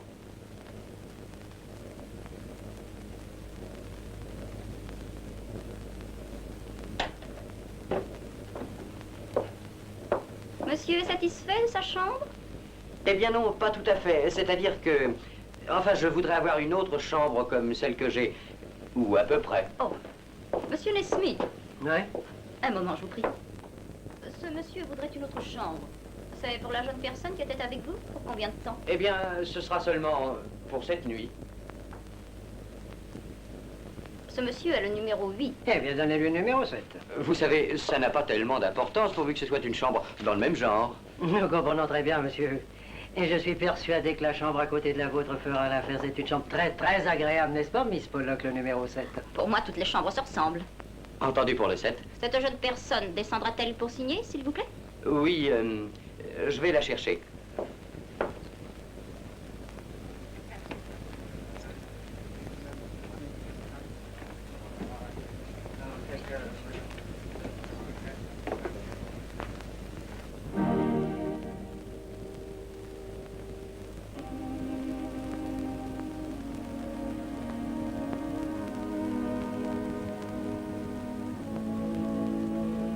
Bonsoir. Bonsoir, Scott. Asseyez-vous. J'ai peur que vous n'arriviez à un mauvais moment. Je suis très occupé. Je prends l'avion pour New York demain. Vous emmenez Carole avec vous, monsieur? Oui, et elle ne sait pas encore qu'elle part aussi. Je l'attends d'un instant à l'autre. Alors, Scott, qu'y a-t-il? Ça doit être important si j'en juge par le nombre de vos coups de téléphone. C'est très sérieux. C'est au sujet de Carole. Il faut que vous sachiez... Qu'est-ce que c'est? Que lui est-il arrivé? Rien, mais il sera difficile de l'emmener en Amérique avec vous. Et pourquoi cela? Ce que je vais vous dire va vous sembler idiot, mais votre fille a été kidnappée. C'est une plaisanterie, sans doute. Non, non. On ne l'a pas kidnappée. Elle est avec sa tante à Harpenden. J'ai bien peur que non.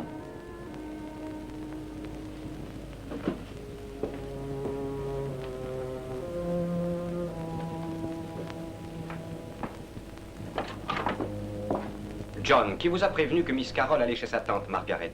Miss Carole elle-même, monsieur. Merci, John. C'est l'endroit où elle pensait aller.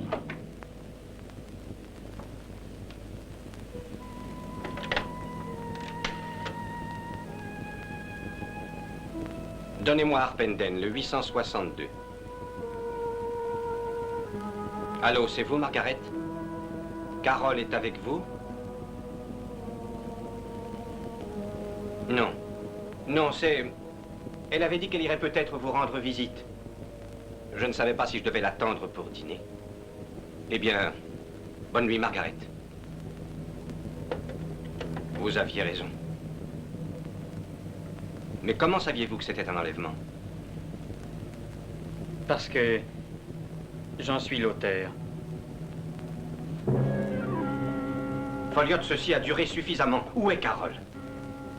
Carole est retenue à titre d'otage par des gens fermement décidés à ne pas reculer, aussi décidés que vous l'êtes. Ne soyez pas aussi énigmatique, je n'ai pas la moindre idée de ce dont vous parlez. Je veux savoir où vous séquestrez Van Meer. Ah, alors c'est ça. Je suppose que c'est le jeune Haverstock qui vous a raconté son histoire. Van Meer, selon lui, serait toujours en vie. Mais vous avez promis à Haverstock de voir ce qu'il en était. Naturellement. Vous avez une drôle de façon de voir ce qu'il en est. Vous avez simplement essayé de le faire tuer. Oh, je me rends compte qu'une vie ou deux n'ont pas d'importance pour vous. Mais à propos de votre fille Carole, sachez que là où elle est prisonnière, on emploie les mêmes méthodes que vous. Je veux savoir où elle est. Où est Van Meer?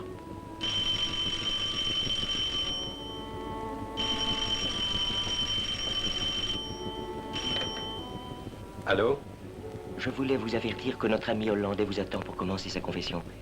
Je suis désolé de vous déranger, mais je crois que c'est la seule manière d'obtenir les renseignements.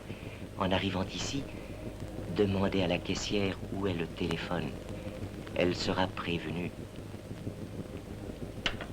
Très bien, j'irai là-bas dès que je pourrai. Si vous voulez que Carole vous accompagne en Amérique, vous feriez mieux de me dire où est Van Meer. Ramenez-la, Scott, et vous aurez l'adresse. Carole peut être là dans 3 heures, si vous me donnez l'adresse immédiatement. Je vous donne ma parole que vous l'aurez dès que Carole sera de retour. Hélas, il m'est impossible d'attendre 3 heures. Et puis, j'aimerais retrouver Van Meer encore en vie.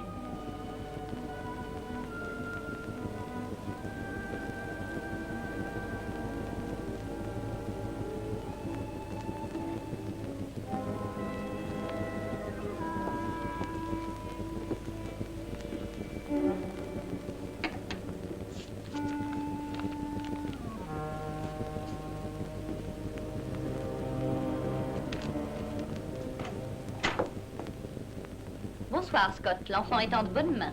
Ah bien? Alors, il ne me reste plus qu'à m'en aller. Merci pour le petit mot d'introduction. Je vais en faire mon profit. Bonsoir, Carole. Bonsoir, monsieur. Bonsoir.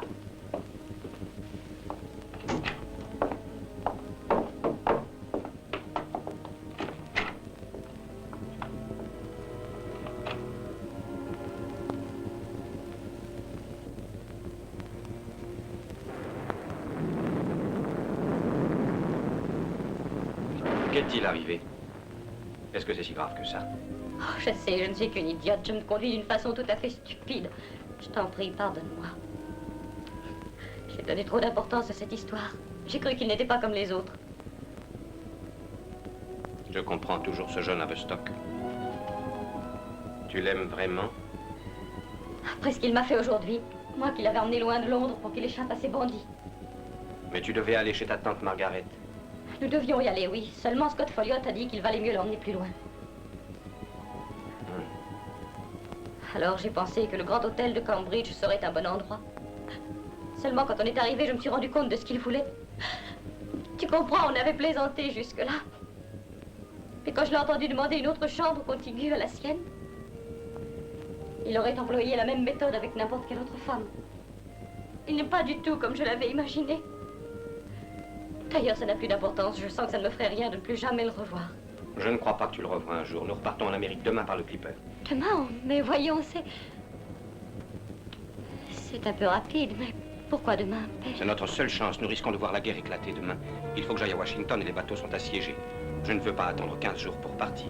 Mais voyons, tu oublies ce pauvre monsieur Van Meer. Nous avons fait ce que nous pouvions. Le ministère des Affaires étrangères est maintenant au courant. Je crois qu'ils vont s'en occuper. Qu'est-ce qu'il y a, John? Je viens fermer les rideaux, c'est le blackout, monsieur. Ah, c'est vrai, j'oubliais. Allez me chercher un taxi avant, voulez-vous? Bien. 223 Charlotte Street. Vite, je suis très pressé.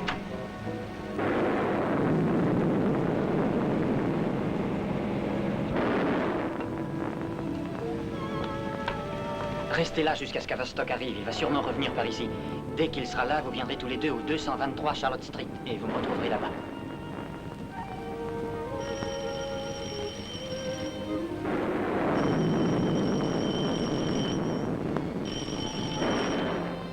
Allô? Allô? Allô? Allô?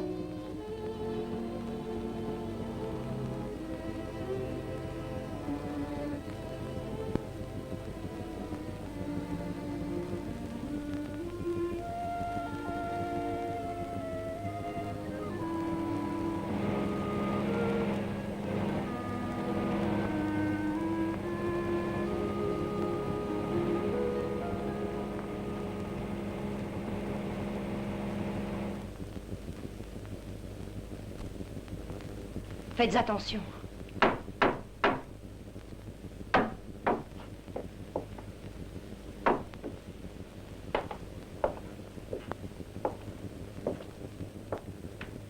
Puis-je me servir du téléphone?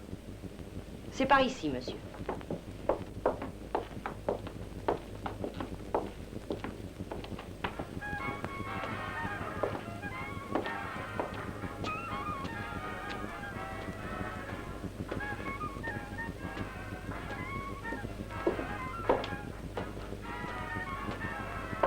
Où est-il? Dans cette chambre. Nous n'arrivons pas à lui faire dire un mot, il va falloir que vous vous y mettiez. Eh bien, alors, entrons.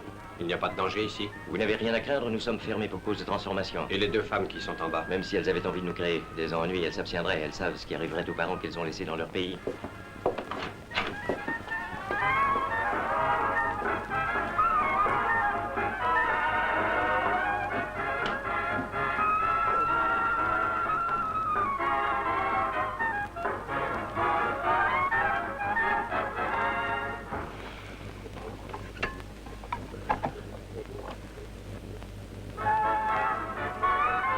Charmant petit nid, n'est-ce pas?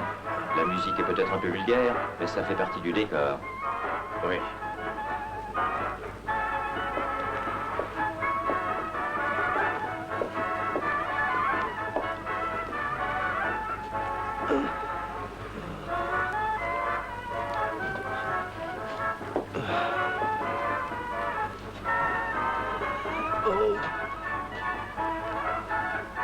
Laisse.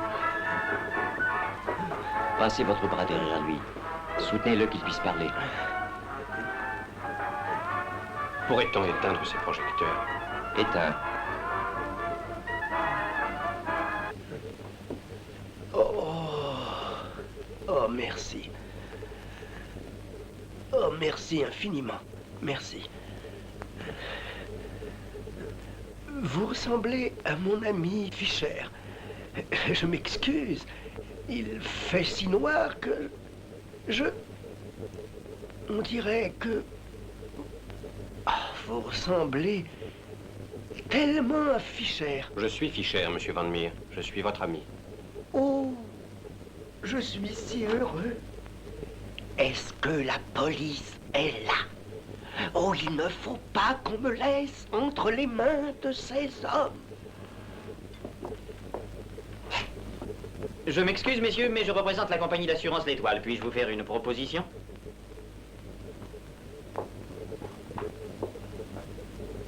Pourquoi l'avez-vous laissé monter? Je n'ai pas eu le temps de l'en empêcher. J'aurais très volontiers évité ce dérangement à mademoiselle, mais on ne sait jamais avec les femmes armées. Elles ont la gâchette très facile. Surtout, je ne voudrais pas être importun. Continuez à faire votre travail sans vous occuper de moi. Il m'arrive parfois de rester ainsi des heures à rêver. Qui est là? C'est la police. Oh, dites-moi où est-ce que nous sommes? Vous êtes à Londres, monsieur Van Meer. À Londres. Suis-je ici depuis longtemps? Oh, envoyez un télégramme à ma femme. Oh, dites que je suis en sécurité avec vous. Je vous demande de faire un effort, monsieur Van Meer. Comprenez bien que la police n'est pas ici. Il faut que je vous parle très sérieusement. Mais ces hommes qui m'ont... Ils me croient avec eux. Contre vous, il ne faut pas les détromper. Il va falloir jouer une petite comédie. Petite comédie? Oui. Ils veulent que vous me disiez ce que vous avez refusé de leur révéler. Mais c'est impossible. Vous savez bien que je ne peux pas. Vous pouvez me le dire à moi, monsieur Van Meer. Seulement une des clauses du traité. La clause numéro 29. La clause numéro 29. Allons, monsieur Van Meer. Oh, mais c'est la clause secrète. La fameuse clause 29. Mais on ne doit pas la leur révéler. Au cas où la guerre... Oh non, faut pas. Faut pas, Fischer. Oh, vous ne voulez pas leur venir en aide? Bien sûr que non. Ils ne demandent qu'une chose, c'est que vous parliez. Ils ne veulent rien de plus. Que contient la clause 29? Murmurez-le à mon oreille. Je vous promets que cela restera entre nous, qu'ils n'en sauront rien. Ne le croyez pas, monsieur Van Meer. Il n'est pas votre ami. Qui a parlé? Quelqu'un vient de dire que vous n'étiez pas mon ami. Pourquoi la police n'est-elle pas avec vous? Pourquoi est-ce que vous m'abandonnez entre leurs mains? Oh, non, ne m'abandonnez pas comme ça. Je vous en prie. Vous êtes mon ami. Fischer. Fischer, où êtes-vous? Au secours. Au secours, Fischer. Oh, ou alors si c'est ça, il n'y a plus aucun espoir. Plus d'espoir pour le monde qui ne demandait qu'à être heureux. Oh, vous hurliez à la paix, Fischer, la paix. il n'y aura pas de paix. Vous ne nous apportez que la guerre et la mort. Vous n'êtes qu'un menteur, Fischer, un ignoble menteur. Vous vous êtes conduit comme un vulgaire escroc. Oh, vous ferez ce que vous voudrez de moi. Ça n'a aucune importance. Mais jamais vous n'empêcherez les hommes d'aspirer au bonheur. Ils veulent continuer à... Faites ce qu'il faut pour qu'ils parlent. Pierre.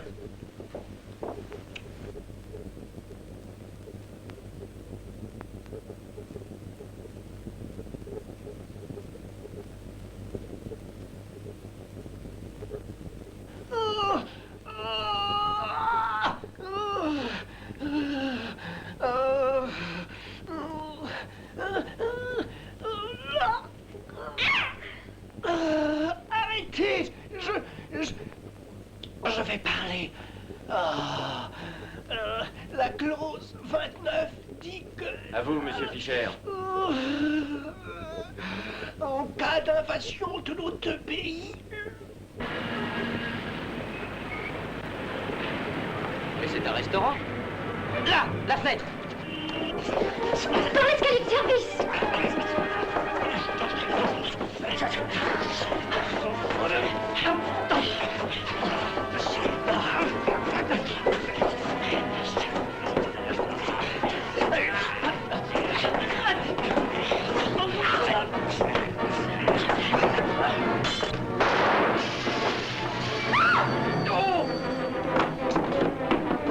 Suivez-moi.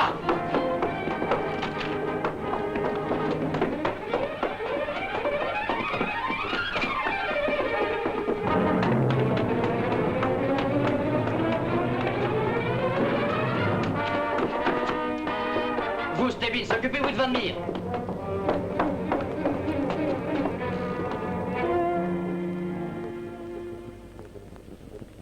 Il faudrait avertir Scotland Yard, mais j'ai peur que sans preuve, il ne puisse arrêter Fischer. Et tout ça ne me fera pas retrouver Carole. Carole, Scotland Yard, et moi, qu'est-ce que je deviens? Attendez, vous allez nous être utile. Ce qu'il faut d'abord, c'est avoir 2 places dans le même avion que Fischer. Alors écoutez, Stebbins, pendant que nous fonçons à l'aérodrome, vous allez téléphoner au 857. Une minute, alors vous disiez... 857 Mayfair. Vous trouverez mon cousin Jeffrey Collins, il est directeur de la compagnie.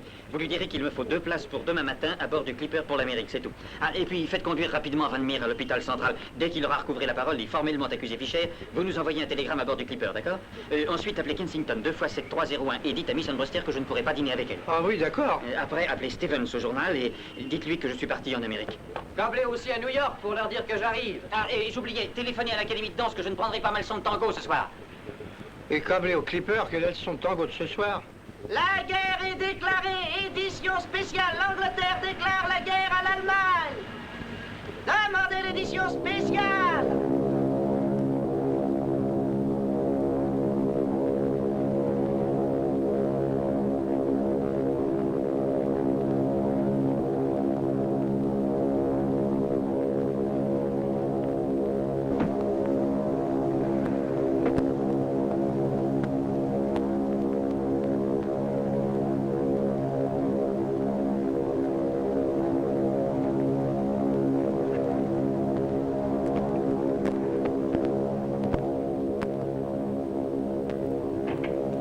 Rien pour moi? À quel nom, monsieur? Stewart, y a-t-il un câble pour moi, Madame Benson? Je vais voir, madame. Celui-ci est pour moi. Bien, monsieur.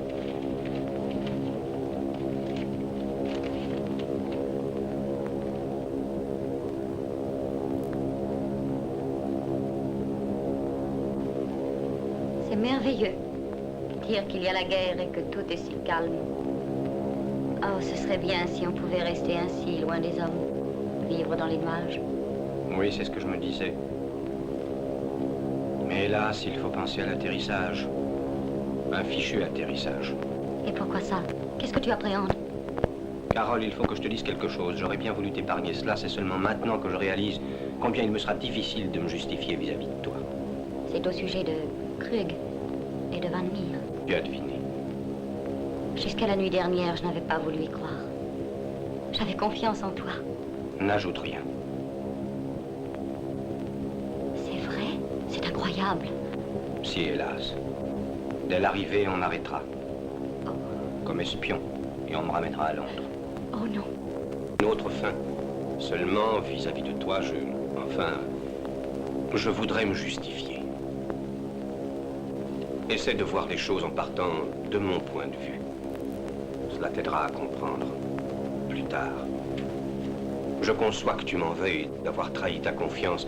C'était nécessaire. Je ne voulais pas que tu sois mêlée à mes affaires. Tu es anglaise, enfin, à moitié anglaise. Moi, je ne l'ai été que par les apparences. Je me suis battu pour l'Allemagne et tous les moyens furent bons. Quelquefois, il est plus difficile de se battre comme je l'ai fait qu'avec une arme. Et je n'ai employé certaines méthodes que parce qu'il était impossible de faire autrement. Je n'ai pas l'intention de fuir mes responsabilités et de m'humilier devant la cour martiale. Mais j'ai voulu tout confesser à ma fille que j'aime infiniment. Elle seule a le droit de juger son père. Maintenant, ce que tu vas penser de moi compte plus que n'importe quel verdict. Ma chérie. Stewart. Oui, monsieur? Ce n'est pas pour moi, je m'étais trompé. Écoutez, je ne vais tout de même pas rester 14 heures à jouer à cache-cache avec elle. Je suis résolu à aller la trouver.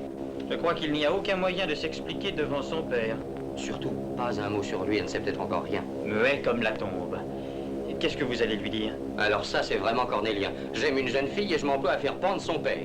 Ça a assez duré. Où je lui parle, je deviens cinglé. Veux-tu un peu de brandy? Ça te ferait du bien. Tu sais bien que je ne supporte pas l'alcool.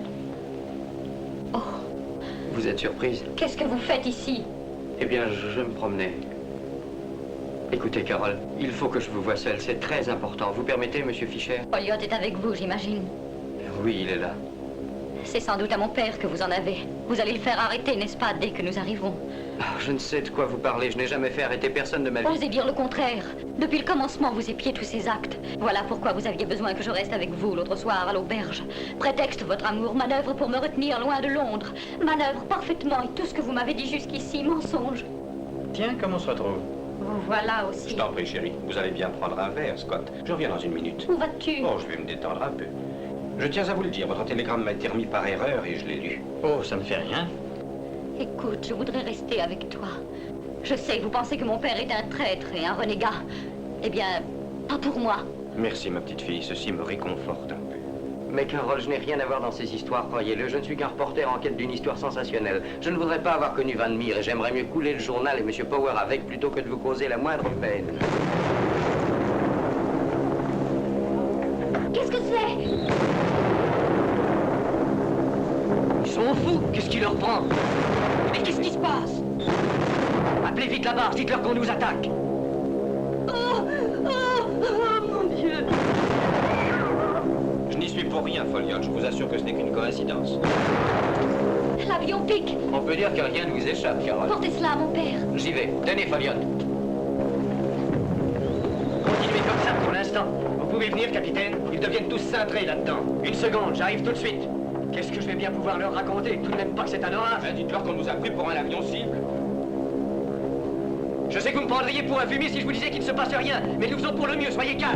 Il n'y a pas de danger pour l'instant, pas d'affolement, je vous en prie. Que tout le monde mette sa ceinture de sauvetage. Vous allez nous sauver. Ne restez pas près de cette fenêtre, monsieur Fischer, ça pourrait être dangereux. Asseyez-vous. Je prends sans doute trop au sérieux ces choses, mais je voudrais que l'on m'expliquât la nature de cette fusillade. Le consulat britannique sera mis au courant.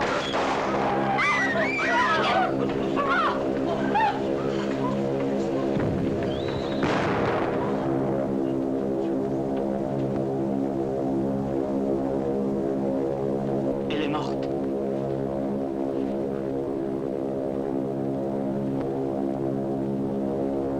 Je voudrais bien savoir à quoi ils s'amusent.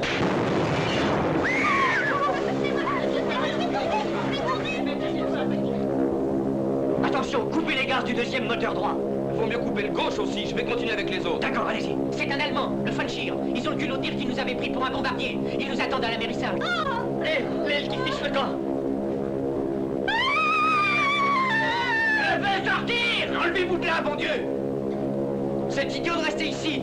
L'avant va s'écraser. Il faut se réfugier à l'arrière. Tout le monde à l'arrière, vite!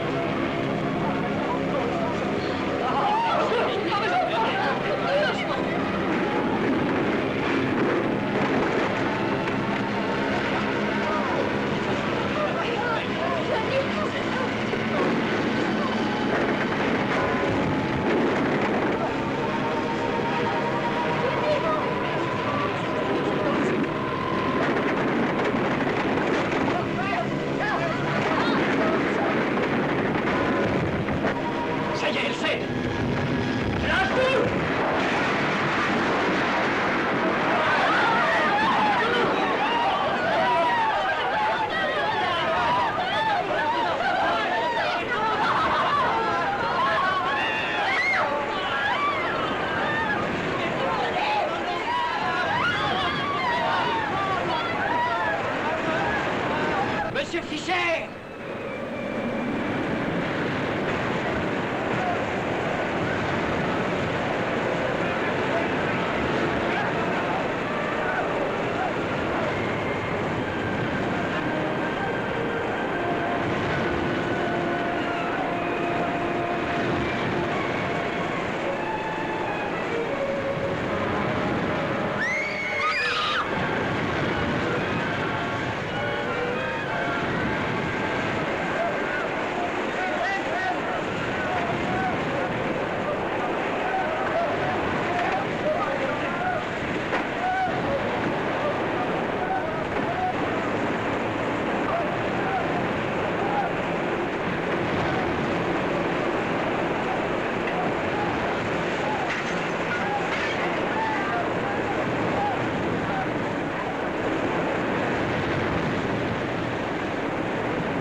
Pas là.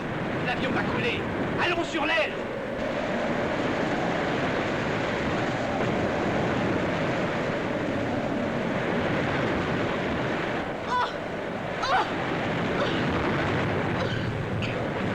Attention!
Empêchez-le, vous êtes fous!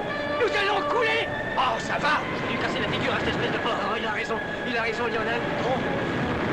Je vais essayer de passer à l'autre bout, ça allégera!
Oh, ça c'est le bateau allemand qui vient voir son travail. Vous êtes sûr que c'est lui? Oh, mais non, c'est un Américain. Oui, un bateau américain, le Mohican, qui nous a recueillis. Non, nous retournons à Londres. Je ne peux rien te dire. Interdiction de parler. Je t'enverrai un télégramme de Londres dès mon arrivée. Au revoir. C'est très embêtant cette histoire, Vostok. Je viens d'avoir une petite discussion avec le capitaine. Il ne veut rien entendre. Il dit que son fichu bateau est neutre et que nous sommes dans des eaux territoriales. Aucune information ne peut être émise. Alors il n'y a rien à faire. Mais nous avons le droit d'employer la radio pour des messages privés. Allô, c'est Tante Effie. Je suis à bord du Mohican. J'ai même le mal de mer, tu sais. Mon cher Vostok, à notre arrivée à Londres, on va nous demander des autographes. Il faut que le capitaine nous laisse câbler. Non, à quoi bon? Même s'il acceptait, je ne pourrais rien câbler. Je suis coincé. Coincé, comment ça? Carole, je m'offre une balade de 6000 km. On me tire dessus comme sur un vulgaire canard. On me flanque par les fenêtres et à la fin, quand j'ai un papier superbe, je n'ai pas le droit de l'envoyer. Il n'y a pas de quoi rire. Si mon article paraît, le monde entier saura que son père était un espion. Pourtant, il ne peut plus nuire à personne. En mourant comme il l'a fait pour nous sauver tous, il s'est racheté. Vous me trouverez sentimental, mais pour moi, Fischer est aussi le père de Carole. Et je n'ai pas le droit de salir le nom de la femme que j'aime. Merci, Johnny. C'est très chic ce que vous dites là. Ça va mieux? Vous avez réussi à vous sécher? Oui, ça va, Johnny. Maintenant, vous allez écrire votre histoire. Oh, nous en reparlerons plus tard. Je vous en prie, Johnny. C'est moi qui vous le demande. Je ne suis pas responsable de ce qu'a fait mon père, après tout. Carole, je vous aime et je voudrais vous offrir autre chose qu'un scandale comme cadeau de mariage. Johnny, mon père s'est battu pour son pays à sa manière. Peut-être n'était-ce pas la bonne, mais ça le regardait.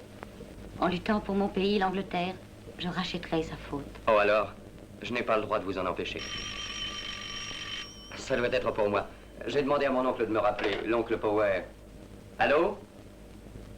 Allô? Johnny Jones à l'appareil, il est à bord du Mohican. Jones, mais qu'est-ce qu'il fabrique dans ce bateau? Je ne crois pas qu'il aurait appelé si c'était pas sérieux. Attendez, descendez, dites à Bradley que je l'attends. On va peut-être chambouler la une. Allô? Allô, monsieur Power, ici Johnny Jones. Doucement, voilà le mettre après Dieu. Monsieur Power, restez bien collé au téléphone. Et surtout, ne raccrochez pas. C'est exact. Monsieur Haverstock, je voudrais savoir une chose. Je vous écoute, capitaine. Vous êtes journaliste, d'après ce que je viens d'apprendre. C'est une tare? C'est donc ça. Et vous avez omis d'en faire mention. Inadvertance, hein? Voulez-vous m'écouter, je vous prie? Si en voyageant à bord d'un clipper, vous étiez pris comme cible et descendu par un bateau allemand à quelque distance des côtes de l'Angleterre, et que pendant 11 heures, vous cramponnant désespérément à une aile, vous attendiez la noyade avec une demi-douzaine de vos semblables, alors vous pourriez durant quelques instants oublier que vous êtes journaliste. Il va falloir l'oublier, en effet. Aussi longtemps que vous serez ici. Je ne comprends pas du tout votre attitude. Et pourtant, c'est à votre héroïsme, capitaine John Martin, que nous devons d'être encore en vie. Aucun message autre que privé ne partira de ce bateau. C'est compris? Vous avez absolument raison, capitaine. Nous ne devons en aucune façon mettre votre gouvernement dans l'embarras. C'est aussi mon opinion. J'ai une histoire sensationnelle. Si vous ne voulez pas que je l'envoie à mon journal, ça ne vous engage en rien de l'entendre. Ah oui, écoutez-la, capitaine. Qu'est-ce que c'est? Savez-vous qui était le chef des espions allemands à Londres? Monsieur Stéphane Fischer. Quoi? Vous voulez parler de ce type du mouvement pacifiste? C'est invraisemblable. Oui, de ce même Fischer qui a trouvé la mort en pleine Atlantique il y a quelques heures. Ce mouvement pacifiste n'était qu'un paravent pour l'espionnage allemand. Fischer allait être arrêté et ramené en Angleterre. Ça, ce sont des faits. Enfin, je ne peux pas croire une chose pareille. C'était un ami à moi. C'est également Fischer qui a organisé l'enlèvement du diplomate hollandais Van Meer. Vous n'espérez pas être pris au sérieux, c'est la vérité. J'en refuse. Non, mon cher capitaine, attendez une minute. Nous avons ici quelqu'un qui va vous dire si mon ami exprime autre chose que la vérité sur Fischer. Oui, c'est la vérité. Stéphane Fischer était mon père. Et je tiens à ce que les faits auxquels il a été mêlé soient connus. Qu'est-ce que c'est? Oh, c'est mon oncle qui s'impatiente. Allô? Ah, bonjour, oncle Édouard. Et la tante Sarah? Eh bien, moi, ça va, merci. J'ai eu un accident, mais je ne peux rien dire pour l'instant. Je vous écrirai plus tard. Oui, je retourne à Londres. Et je voulais savoir si vous aviez d'autres instructions pour moi. Oui, bravo, continuez comme ça. Vous avez bien saisi, alors tout ça à la une.